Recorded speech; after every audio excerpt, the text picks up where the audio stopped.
Look, yeah. Just going to sit here and react to all these what protests that's going on now, man. Everyone's kind of crazy, smashing up the wrong cities for no reason, man. Dumb people. This is what happens when people watch too much TV. The TV, man.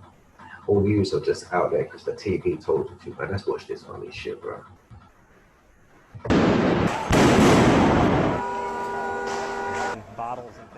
Protests turned destructive in downtown Seattle tonight. Here's what we know as of 10 o'clock. Protests started at about noon today in Seattle, but turned destructive right around 4 p.m. when someone lit a Seattle police cruiser on fire. Since then, we have seen widespread looting and destruction downtown. A curfew took effect at 5 p.m. tonight. It is in effect until 5 o'clock tomorrow morning. Seattle police are now blocking all traffic coming into the city.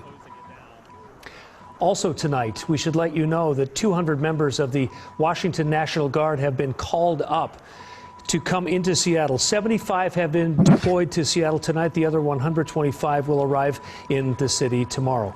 All of this started earlier today with a peaceful protest at about noon just outside Seattle Police headquarters. People protesting the death of George Floyd in Minneapolis, Minnesota.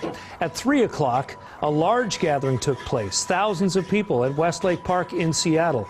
Again, that started peacefully, but then about 3:45, pandemonium broke out.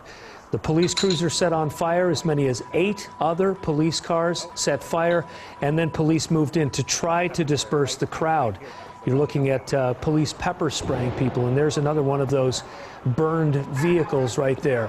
Not long after that, people started breaking into a number of stores in downtown Seattle. The Westlake area is the shopping district in Seattle.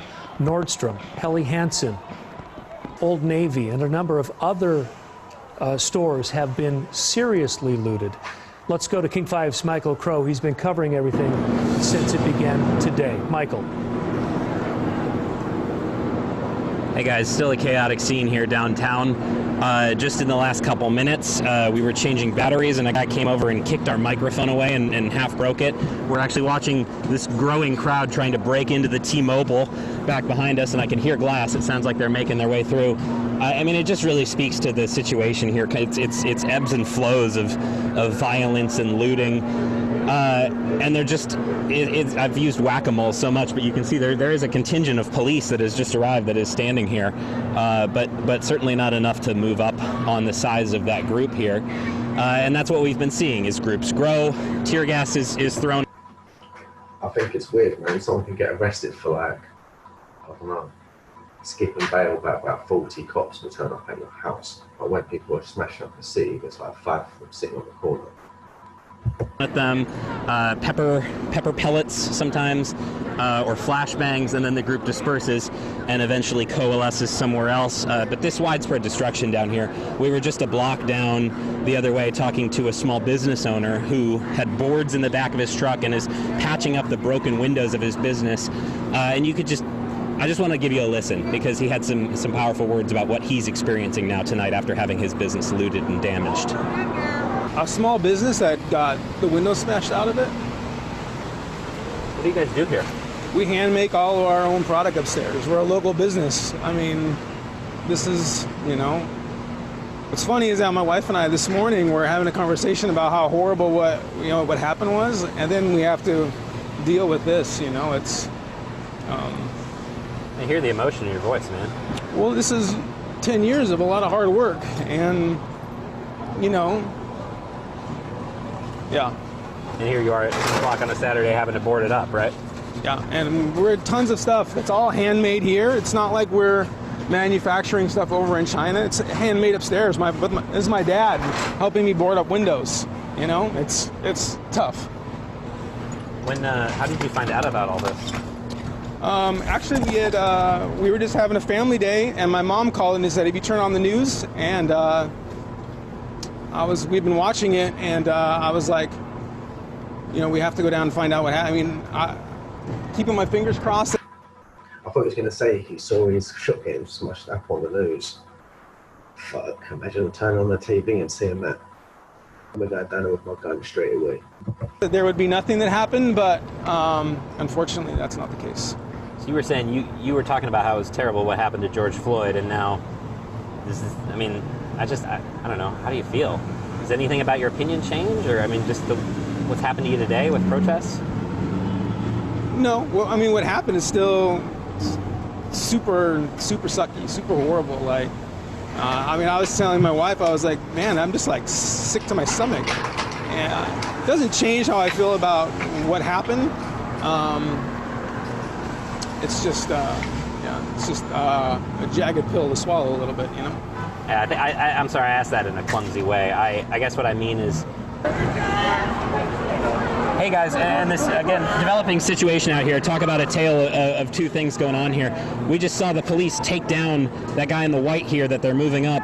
It was dozens of people that were inside that T-Mobile store looting it. And then the police were pulling them out of the window bodily, and they're still running out. You can see this. And police are trying to get the few that are still inside. So that looks like arrests being made for sure. Certainly we have seen some people get away from those before.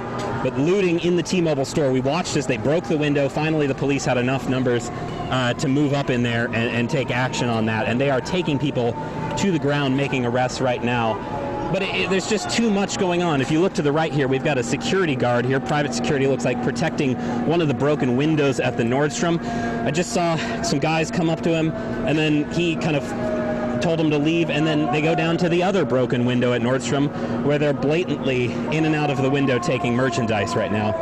There's just too much going on here downtown when these moments of looting and violence happen.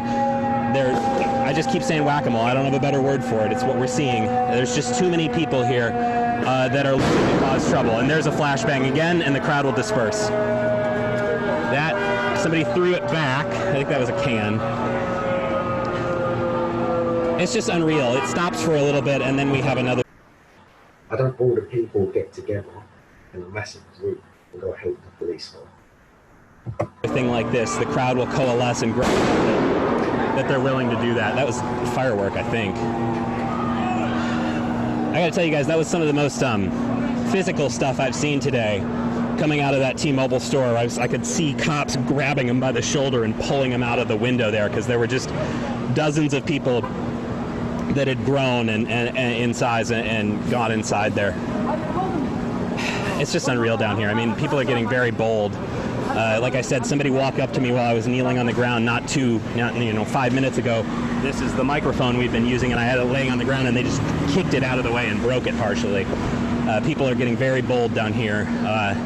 Certainly we've seen that growing over the last couple of hours here. So, and again, you can see now it's kind of back to calm, right? People are back to recording. The police are moving up on the bike, but it has slacked off a little bit from that moment of action. It's these ebbs and flows that we're seeing here through the night here in downtown Seattle. And again, I'm just wondering, there's another flashbang, and you can see that's a gas canister that they just threw down there. It just continues. It ebbs and flows, and nobody is really sure when they'll stop down here. That's what we've got for you right now. We'll send it back to you. All right, King 5's Michael Crow, thank you. Also, our Amy Marino has been covering everything downtown since it began unfolding this afternoon around 4 o'clock. Amy, what's going on right now where you are?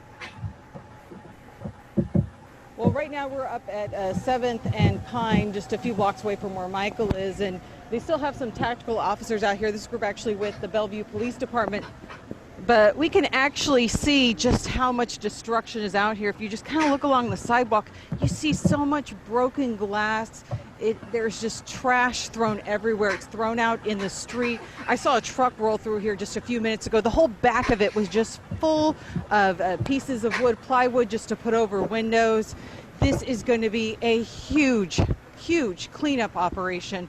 There's graffiti on windows, there's graffiti on buildings, there's graffiti on all kinds of surfaces, marble, things like that. It is just going to be a tremendous cleanup operation to restore downtown. You can actually see some pieces of plywood. I don't know if you can pick them up, but they're just laying over there on the street and on the sidewalk. They were actually on a business and they were pulled off by some of the people out here tonight. A nearby restaurant was broken into, and they actually pulled chairs and high chairs and some of the things inside the restaurant out onto the street. And many officers still out here trying to get a handle on the situation.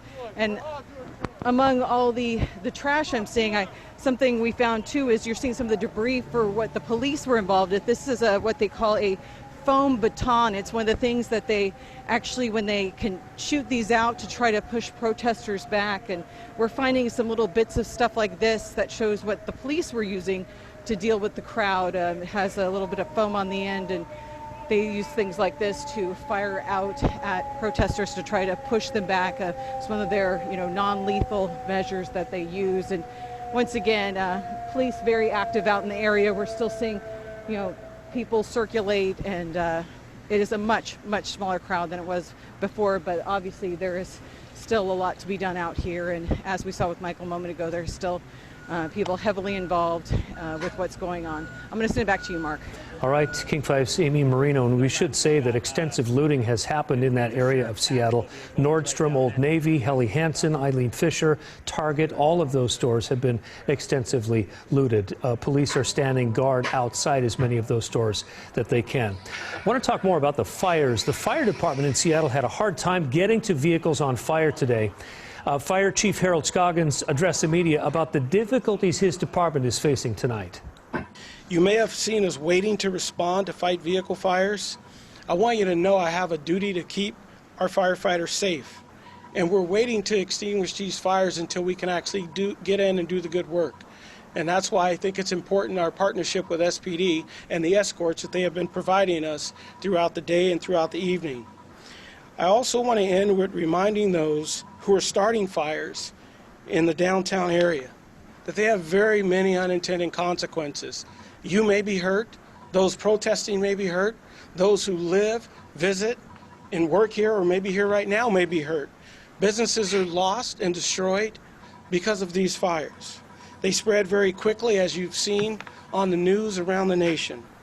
Additionally, when you block streets, you're blocking our routes for our EMS emergency vehicles.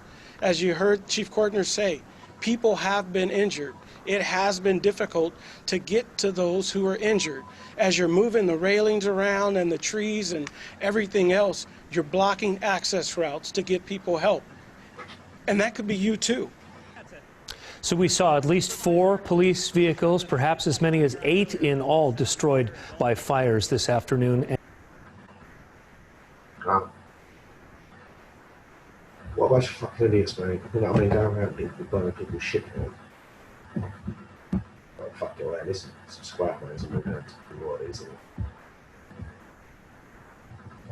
Peace.